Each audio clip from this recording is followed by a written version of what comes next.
Assalamualaikum warahmatullahi wabarakatuh. Selamat malam teman-teman. 12 Maret 2025. Hari ini jam 9. IHSG hari ini naik 119 poin, 1,8% ya. Selamat yang hari ini dapat cuan. Ada beberapa saham yang naik ya. Salah satunya adalah yang kemarin 8 hari lalu pernah kita bahas ini, TB, naik 24,37%. Ini secara fundamental lumayan. Jadi kalau kita lihat nanti kita akan bandingin dengan saham yang akan kita review atau kita bahas hari ini. Hari ini saya akan membahas mengenai Toto. Walaupun belum closing laporan keuangan 2024, akan kita coba bahas sekilas supaya kita punya persiapan, karena Toto itu biasanya bagi dividen di bulan 6 nanti ya. 2025 itu nanti kemungkinan final. Karena interim kemarin sudah dibagi di bulan 11 2024. Oke, kita mulai dari pemegang sahamnya dulu. Dia ada Surya Paramitra Abadi, kemudian Multi Fortuna, Asindo, dan Toto Limited. Ini semua pengendali, jadi 24, 29, sama 37.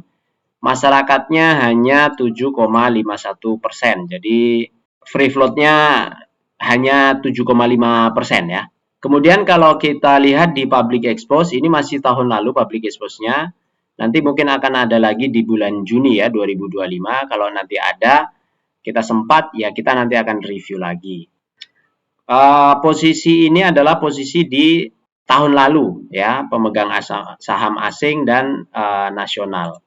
Kita coba lihat di profilnya apakah masih sama. Update tanggal 3 Maret 2025. Ini asingnya 10%, kemudian asingnya 3,4%, lokalnya 10%. Berarti ini adalah yang di Stockbit ini kemungkinan adalah saham yang free float ya, karena nggak cocok dengan laporan 2024 lalu yang dari company. Jadi mungkin dari company itu yang dihitung itu termasuk punyanya Toto ini dianggapnya ini adalah asing, karena Toto Limited itu mungkin dari Jepang. Jadi dia dianggap kepemilikan asing. Mungkin saja begitu. Saya tidak terlalu penting sebenarnya, jadi tidak terlalu penting buat saya mau lihat asing atau lokalnya. Tapi yang paling penting adalah bagaimana kondisi saham ini, fundamental dan return yang kemungkinan dibagikan ke kita ketika nanti kita membelinya. Oke, jadi di publiknya expose-nya dia ini langsung bahas masalah laporan keuangan ya. Jadi di 2020 ini sempat minus karena ini COVID. Memang tidak ada pembangunan, tidak ada. Ini Toto ini jualan sanitari. Jadi wastafel, kemudian kloset, kemudian ya gitu-gitu ya. Bathtub. Nah, pendapatannya di 2020, 21, 22, 23 ini meningkat. Nah, nanti kita akan lihat September 2024-nya karena 2024 belum closing. Margin ya kira-kira stabil, bagus sih. Laba brutonya, margin usaha juga bagus, masih 2 digit. Laba bersih pun juga masih bagus 2 digit. 11%, 15% ya, 22, 23, walaupun 15 ke 11 ini termasuk margin yang turun ya. Salesnya naik tapi marginnya turun secara persentase dan secara amount ya. Ini kalau ngelihat seperti ini berarti bedanya di mana, ini harus diteliti ya. Kita lanjut ke penjualan. Nah, ini baru bisa kita buka yang penjualan 2023. Bahwa memang mayoritasnya mereka itu adalah di sanitary dan fitting. Apa ya fitting ini ya? Oke, saya tadi sempat ngecek fitting itu kayak pipa-pipa, keran, kayak gitu-gitu katanya. Nah, mungkin seperti itu ya. Kalau sanitary ya mungkin kloset, kemudian wastafel gitu ya. Ya itulah. Nah, penjualannya ini menarik karena dia juga ekspor. Kondisi ekspor 2022-2023 lumayan meningkat, walaupun cuma sedikit ya, semiliar saja kayaknya. Ini sekitar 1 miliaran saja. Dalam negerinya yang lumayan naik. Laba rugi nggak usah kita lihat. Nah, ini ada dividen tahunan 2023 dia juga report. Kemudian pandangan tahun 2024. Di 2024 Q1 dia juga reportkan mengenai kinerjanya mereka. Ini lumayan bagus ya karena naik. Sanitary juga naik, fitting juga naik, yang turun di kitchen sama appliance apa ini. Kemudian dalam negeri turun sedikit. Nah, ekspornya yang lumayan nih naik. Nah, ini kalau lihat public expose-nya sederhana sekali loh teman-teman. Dia semacam beberapa kata-kata gitu saja. Kemudian yang ketiga ini pabrik otomatis perseroan sudah beroperasi dan sudah meningkatkan ekspor terutama ke Jepang. Perseroan optimis meningkatkan kinerja tahun 2024 ini. Lalu ditutup terima kasih gitu. Nah, kita akan lanjut ke laporan keuangannya dia. Pendapatan di tahun 2024 sampai September jika dibandingkan dengan 2023 itu naik. Naiknya lumayan. Ini hampir 200 miliar. Ya, 100 sekian ya, 150-an miliar. Beban usaha naik sedikit. Laba usahanya itu juga naik, jadi bagus. Kemudian laba komprehensifnya juga bagus naik. Artinya ini lumayan solid. Kemudian di sisi saldo laba.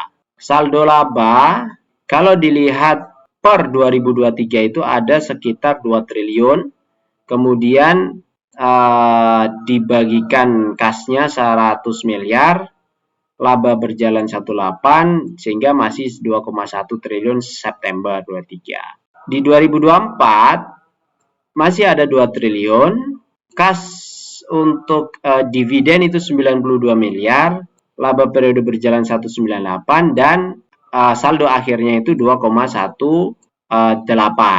Artinya mereka maintain saldo labanya di sekitaran 2 triliun ya. Jadi apakah memungkinkan dia bagi dividen? Ini masih mungkin. Karena kalau dilihat dia baru bagi dividennya itu dividen interim ya. Interim. Nanti kita bahas juga yang tadi sempat naik di pagi hari ya TB.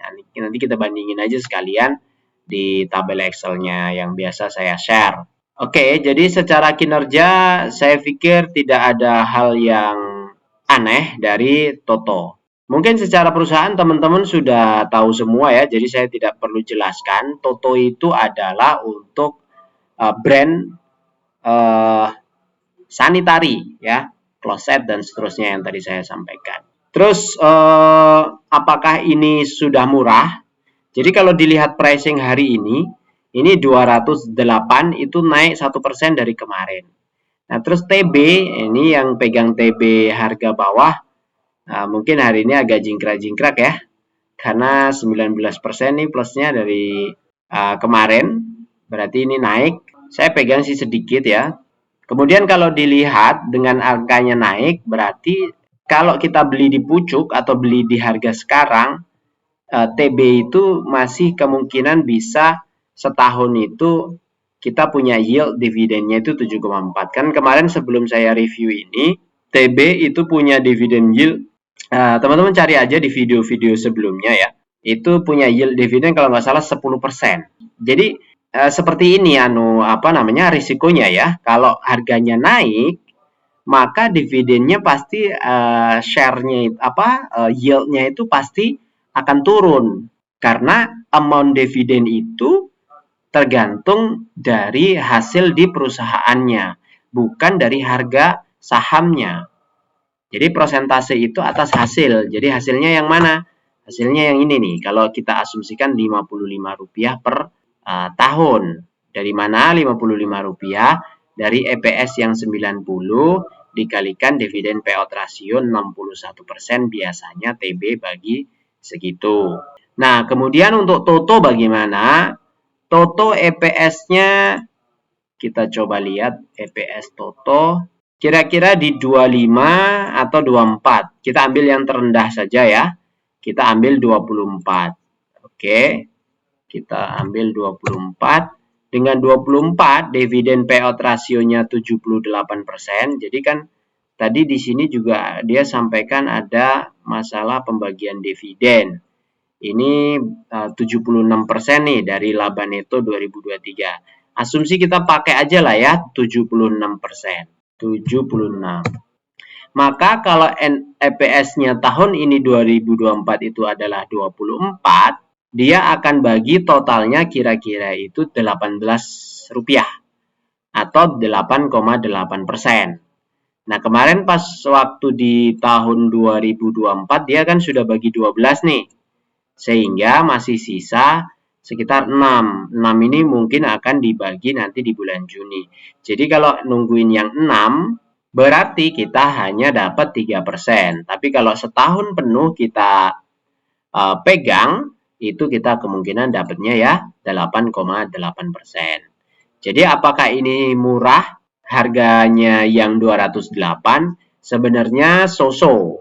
Kenapa? Karena kalau saya biasanya melihat harga wajar itu 9%-an ya, atau 10%-an, berarti sebenarnya harga wajarnya harusnya based on dividend itu di 203. Sekarang 208. Jadi so-so. Kalau mau masuk returnnya ya sekitar 8% ini per tahun. Kenapa saya bilang ini so-so? Nah, ini TB yang tadi ya, yang naik tinggi hari ini ya.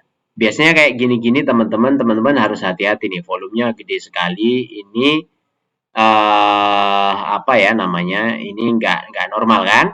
Kalau nggak normal nanti bantingannya juga nggak normal. Jadi menurut saya nggak usah FOMO, jangan ngambil juga di sini gitu ya. Kalau lihat kondisi begini, coba kita lihat di bandar.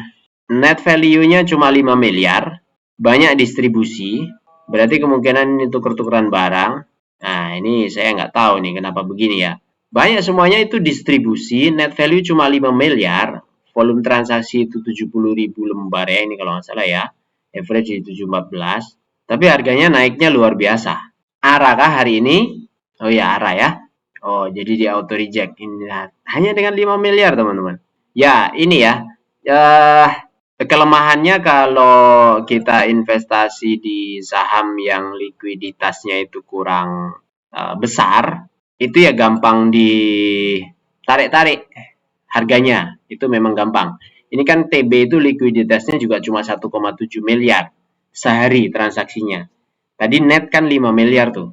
Net 5 miliar aja sudah ARA. Berarti yang pasang over itu nggak banyak. Dia hanya ngebid 5 miliar aja udah closing gitu, marketnya udah ARA, udah di stop sama bursa efek. Nah, apakah besok akan lanjut ya saya nggak tahu. Saya pegang sedikit ya, jadi saya pasangnya trailing stop aja. Kalau turun baru saya take profit gitu ya, karena biasanya kalau saya lagi kerja, saya nggak bisa mantengin market sehingga settingnya otomatis aja. Jadi biasanya kalau udah naik begini, saya pasangnya trailing stop aja. Misalnya trailing stop kalau turun 4% atau turun 5% atau turun 3%, berapapun itu. Kita lihat kalau misalnya sekarang nih cuan 19 misalnya ya. Ya udah saya pasang trailing stop, turun 5%, berarti out. Artinya ada shake out ya. Kalau shake out kira-kira 5% turun ke bawah, itu resikonya akan out. Sehingga paling profitnya hanya 15%. Tapi kalau ditarik terus ke atas, ya kita masih pegang saham itu, gitu. Saya biasa juga seperti itu untuk IPO. Nah, nanti kalau yang ada tertarik kita bahas IPO, nanti kita coba bahas. Tapi sebenarnya sudah banyak yang bahas. Barangkali teman-teman butuh untuk dibahas sekilas juga nggak apa-apa. Nanti akan coba saya bahas, request saja. Terus tadi juga ada yang minta dilihatkan sekilas terkait DSSA, Dian Swastika Sentosa. Ini memang sahamnya lumayan banyak ya yang bertransaksi, dan kalau lihat 5 tahun terakhir saham ini sebenarnya saham tidur dan sudah dikerek naik tinggi sekali. Artinya apa? Harganya sekarang sudah mahal. PE rasio 59 itu berarti kalau kita beli harga hari ini balik modal itu kira-kira 59 tahun lagi. Berdasarkan earning. Earning itu apa? Ini, earning itu di sini. Jadi caranya gimana? Dia ngitungnya gampang. Jadi 639 ini adalah earning. Earning itu berarti apa? Penghasilan tahunan. Setahun dia menghasilkan Rp639 per saham. Sehingga kalau dikalikan 59 kali atau 59 tahun baru ketemu harga 37.700. Di sini harganya adalah 38.200. Makanya seolah-olah ini adalah 59. 59 ini apa berarti? 59 tahun ya teman-teman ya. Kalau kita beli dengan harga sekarang 38.200, seolah-olah kalau hasilnya itu Rp600 per lembar saham, maka setelah 59 tahun baru balik modal. Nah, ini apakah dibagi ke investor? Ini tidak, karena yang dibagi ke investor itu adalah dividen. Nah, terus gimana terkait dengan DSSA? Apakah kita bisa masuk, Bang? Ada pertanyaan begitu ya. Bagus nggak ini kira-kira kalau kita masuk sekarang? Secara prinsip, kalau perusahaan yang seperti ini itu tidak bisa diharapkan dari sisi fundamental. Tidak bisa. Kenapa? Karena dividennya saja mereka tidak bagi ya. Dividen tidak bagi. Kalau dividen tidak bagi, yang kita harapkan hanya dari sisi capital gain saja. Kalau dari sisi capital gain kita beli di angka sini, kalau nanti didump oleh si supirnya buang barang, sudah pasti teman-teman nyangkut. Sudah pasti. Nggak mungkin nggak. Kalau ternyata nanti dinaikin lagi, ya berarti itu beruntung aja. Ini dari sisi aktivitas transaksi, ada yang aneh. Anehnya di mana?